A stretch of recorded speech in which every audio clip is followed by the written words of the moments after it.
Good evening, visitors. Welcome to the Australian War Memorial's last post ceremony. My name is Troy Clayton, and joining us today from the Royal Australian Air Force is Squadron Leader Stacey Davids. We warmly welcome the family of Gunner William John Williamson, whose story will be told shortly. We welcome the veterans who have served, those that are still serving, and the families that support them. We also acknowledge the members of the RSL and Services Club Association, RSL Victoria, and RSL Queensland who are watching the ceremony broadcast across Australia. During the ceremony, wreaths will be laid at the base of the Pool of Reflection by family and visitors to the memorial. Please stand and join in singing the National Anthem.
The Australian War Memorial was the vision of Charles Bean, Australia's First World War official historian.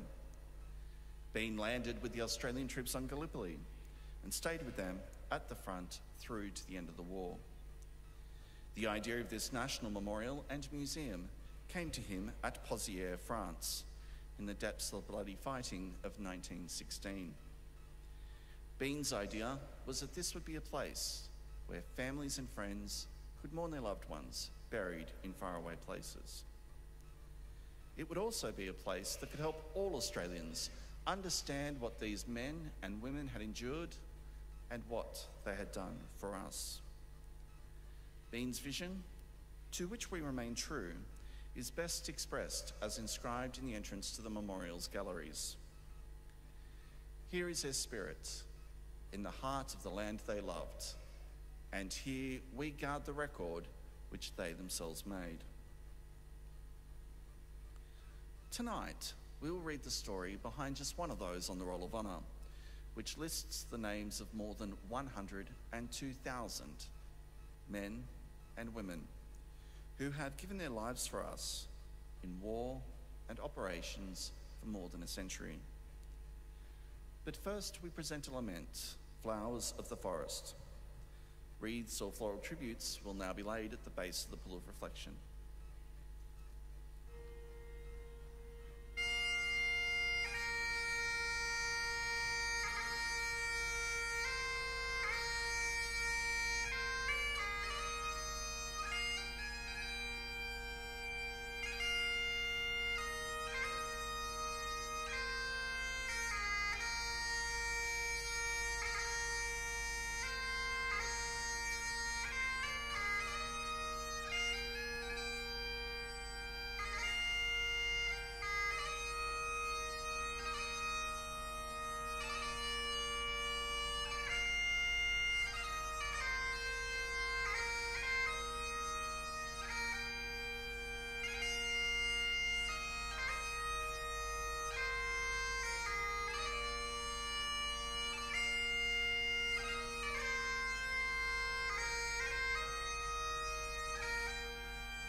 Today we remember and pay tribute to Gunner William John Williamson.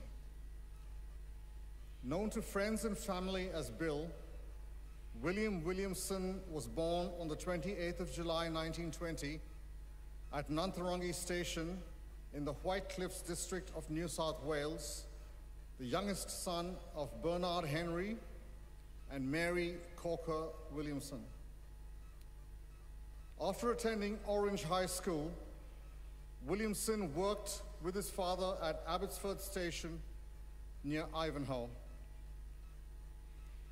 On the 23rd of June 1941, a month before his 21st birthday, Williamson travelled to Paddington to enlist in the 2nd Australian Imperial Force.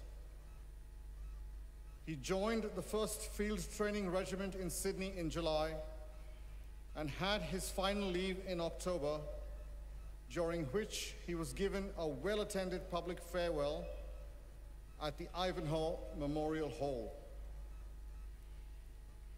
On the 10th of January 1942, Gunner Williamson sailed from Sydney with reinforcements for the 2nd 15th Field Regiment bound for Singapore. By the start of January, the Japanese had advanced through Thailand and most of Malaya. The regiment's gunner had been in almost constant action, providing artillery support for the infantry withdrawal along the Malayan Peninsula towards Singapore. Towards the end of the month, the last of the Allied troops had crossed the causeway and reached Singapore. Among some of the last to cross were troops from the 2nd 15th, who formed the last Allied artillery units in action on the peninsula.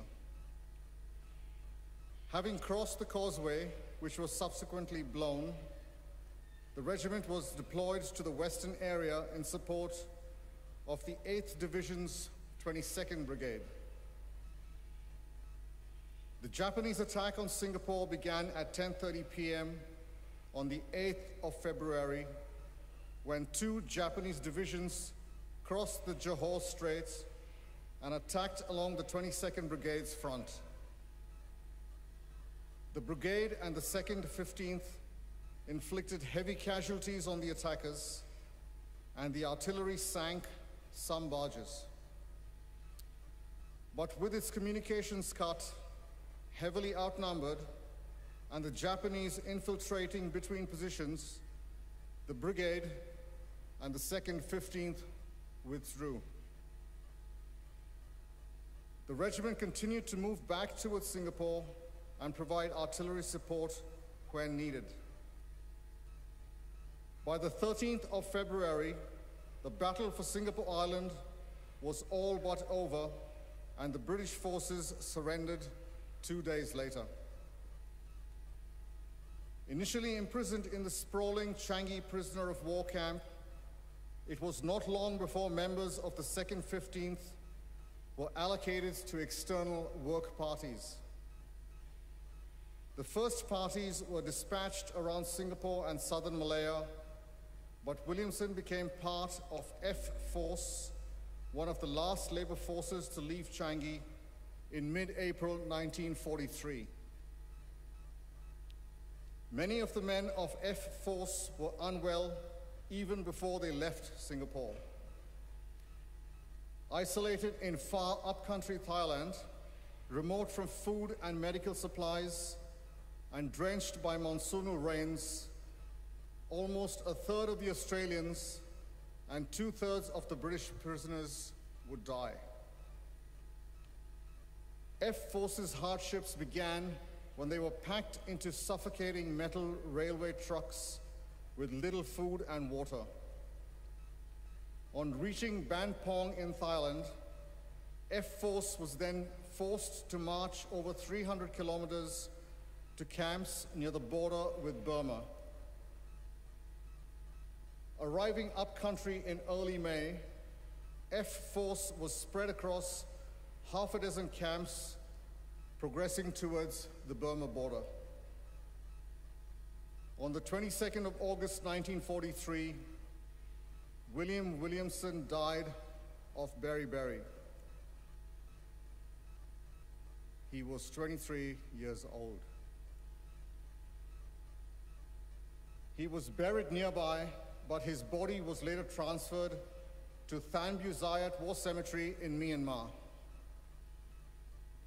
It took some time for news to reach the Williamson family in Australia, who received confirmation that William was a prisoner of war barely a week after his death. In September, they received a card from him and heard via shortwave from Singapore that he was well and that Private Charlie Stead, also from Ivanhoe, was with him. It wasn't until April 1945 that Williamson's death was finally confirmed. On the anniversary of his death in 1947, the Williamson family had the following lines included in the local newspaper. Splendid he passed, the great surrender made, into the light that nevermore shall fade. In 1948, a memorial service was held in his honor at the Presbyterian Church in Ivanhoe. The Williamson family unveiled an inscribed lectern dedicated to William's memory in front of a large crowd, including returned soldiers that had been his friends. His name is listed on the roll of honor on my left, among some 40,000 Australians who died while serving in the Second World War. His photograph is displayed beside the pool of reflection.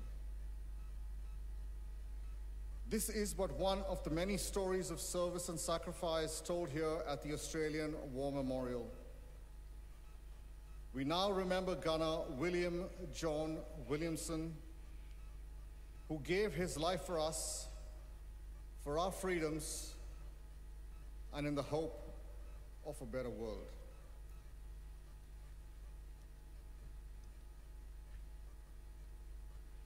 Please stand for the reading of the ode and the sounding of the last post.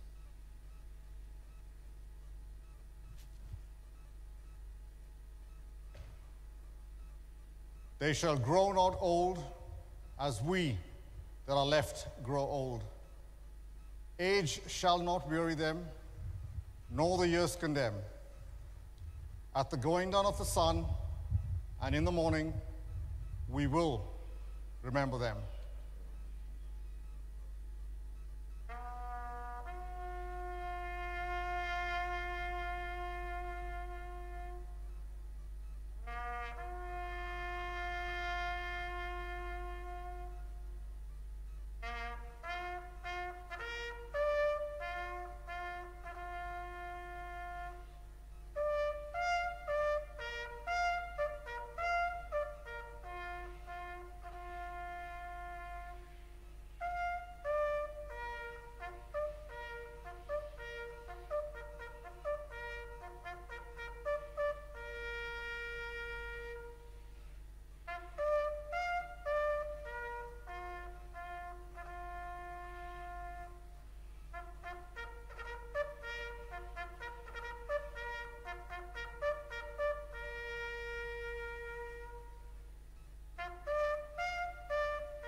Lest we forget.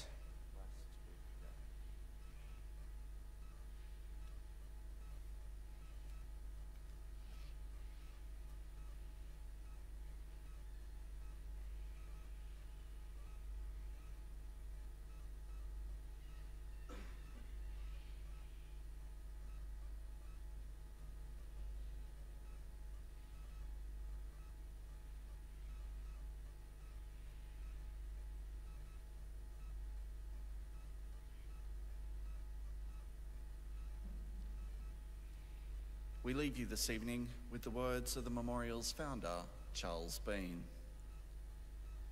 Many a man lying out there at Pozières or in the low scrub of Gallipoli with his poor, tired senses barely working through the fever of his brain has thought in his last moments, well, it's over. But in Australia, they will be proud of this. Ladies and gentlemen, girls and boys, that concludes the last post ceremony. We'd like to thank you for visiting the Australian War Memorial and wish you all a very good evening. Thank you.